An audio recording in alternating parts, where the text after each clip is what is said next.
Cheese plus chutney plus bhajiya is equal to ટેસ્ટનો blast. રેની day ક્રેવિંગ્સને satisfy કરવા માટેની એકદમ પરફેક્ટ રેસીપી છે.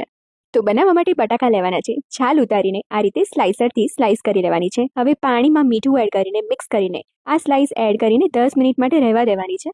10 મિનિટ રેસ્ટ આપ્યા પછી કપડા ઉપર આ સ્લાઇસને આ રીતે કોરી કરી લેવાની છે, છૂટી છૂટી મૂકીને. બસ હવે આ છે ને આ રીતે સુકાય છે ને ત્યાં સુધીમાં આપણે એની મસ્ત ચટણી રેડી કરી દઈએ. તો બ્લેન્ડર જારમાં કોથમીર, ફુદીનો, લીલા મરચાં, આદુ, લસણ, જીરું, લીંબુનો રસ અને એકદમ થોડું પાણી એડ કરીને આ રીતની થીક ચટણી રેડી કરવાની છે. હવે ભજીયાના ખીરા માટે મિક્સિંગ બાઉલમાં બેસન લેવાનો છે. એમાં એકદમ થોડો ચોખાનો લોટ એડ કર્યો છે. ટોટલી ઓપ્શનલ છે. ચીલી ફ્લેક્સ, હળદર અને સ્વાદ પ્રમાણે મીઠું એડ કરવાનું છે. થોડું પાણી એડ કરતા જઈને વિસ્કરથી વિસ્ક કરતા જઈને સેમેથી ખીરું રેડી કરવાનું છે. તો હવે ભજીયાને આ રીતે એસેમ્બલ કરવાના છે. એક સ્લાઇસ ઉપર ચટણી, ચીઝ, ઉપરથી ચાટ મસાલો સ્પ્રિંકલ કરવાનો છે અને બીજી સ્લાઇસથી કવર કરી લેવાના છે.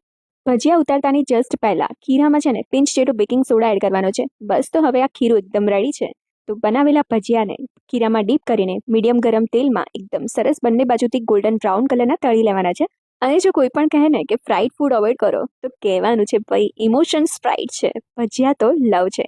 તો ભજીયા લવર્સ આ રેની સિઝનમાં આ ભજીયા ચોક્કસથી ટ્રાય કરજો.